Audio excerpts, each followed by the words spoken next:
there, and now we need to introduce the water droplet in this line here. There's a water droplet there, I'll just reinstate that, and the tadpole shape, and this tadpole shape, beginning with the teardrop and the tadpole.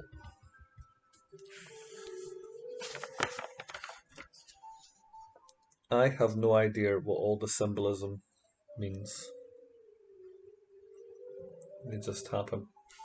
Here I used a graphite pencil straight onto the hardboard, this canvas board here, and you can see the difference between the graphite powder giving a softer grey and the sharpness of the graphite pencil straight onto the board. Now, since these are going to be painted up with water mixable oils, these lines are going to be hidden. Obfuscated is the word that I'm looking for. So they're ultimately going to be hidden. The thickness of the lower eyelid and this rather intimidating eyelash here. Okay, so these things are all in place. Okay.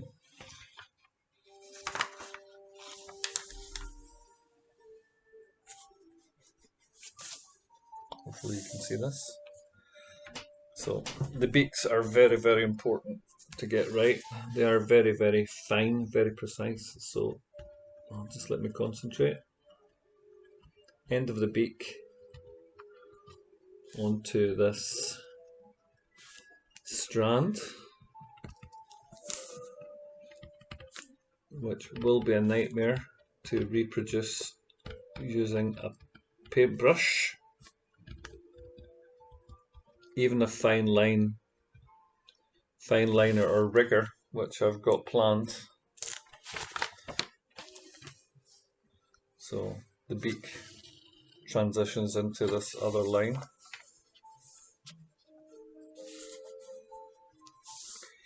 Okay. Now if this was a smile, I'd say that was the rima, the line that separates the upper and lower lips, but it's not. We're talking about the mandibles of a beak. So they're now in.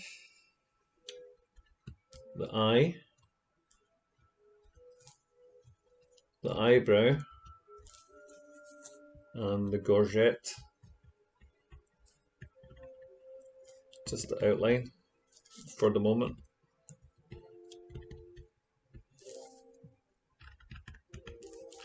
Then we have the sound hole and this here, the rosette that goes round. Let's observe the crown of the head there and the inside of the rosette and the outside of the rosette. Disappearing where the feathers are, reappearing, disappearing again, and popping out here. So that hopefully is fine.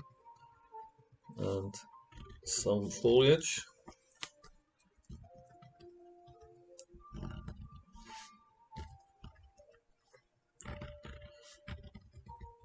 So in the previous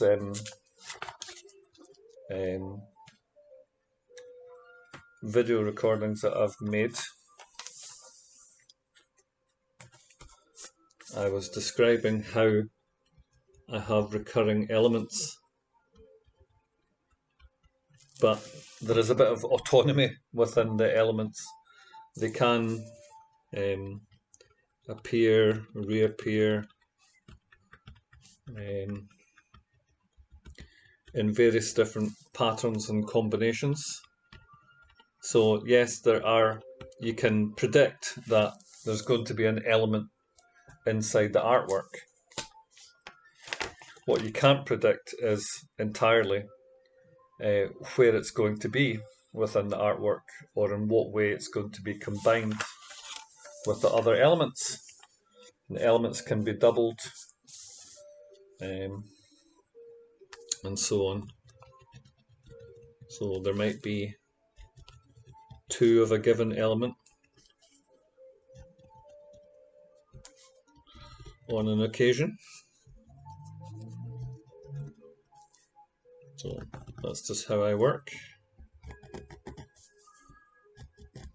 Now this is useful because the masking tape here is see-through, so I can use it to secure it onto the board to stop it from moving about. But also I can see through it so that I can draw and see the guidelines that I'm trying to reproduce. So that's a convenience that I hadn't anticipated.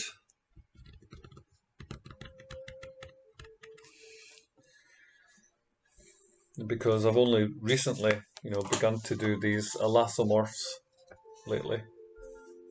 They've only just appeared. And the reason I started them was, one, because I'm in love with Costa Rica. I really want to go there. I would emigrate if I could. And the other reason would be, technical reasons, because I need to practice drawing with a paintbrush. And these two, the drawing was actually affected by, drawing with a paintbrush straight onto the board. So no dummy runs like this one here, where I've made a preparatory sketch which I can then subsequently alter before the final composition. Okay, these are tricky, so I'm just going to reverse this, and hopefully you can see.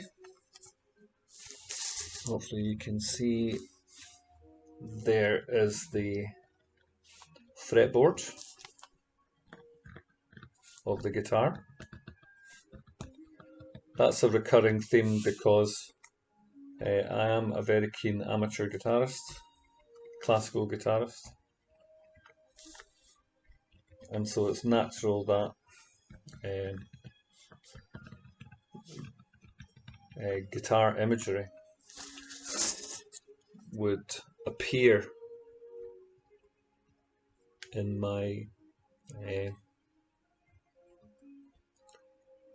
lexicon of imagery. Here I'm putting in the metal frets which separate the boxes on the fingerboard, which are also called frets.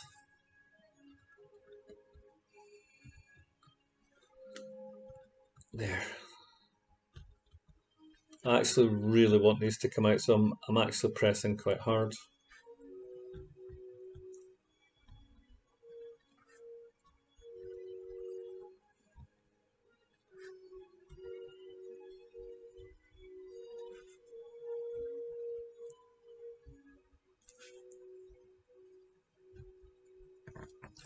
There we go. I need to double check that that's been successful. Yep, that's okay. And I don't mind it not being mathematically correct, like being straight like a ruler. Not like this line here, which, if you look at it, is actually lacking in character. It's got no personality whatsoever. Whereas this is a lot more interesting.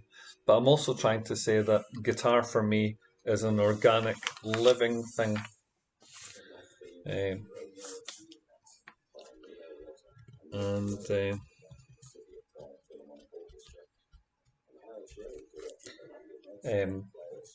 Instead of being cut wood and no longer living, I want it to take on the appearance of something that's organic and still living.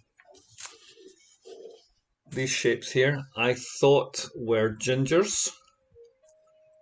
I think I saw it when we visited Costa Rica a couple of years ago. But my wife reassures me that these are bromeliads.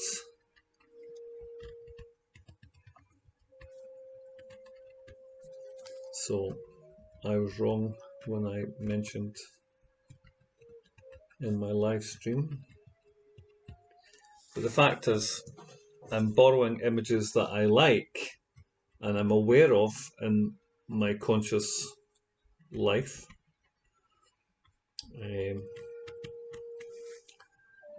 And want to incorporate into my art, but it's quite evident that I need to find out more about these elements. There's a lot more I can find out about gingers, bromeliads, epiphytes, plants that grow upon other plants. Yeah, that's quite nice. That's working for me. There's some details here that I've missed out, so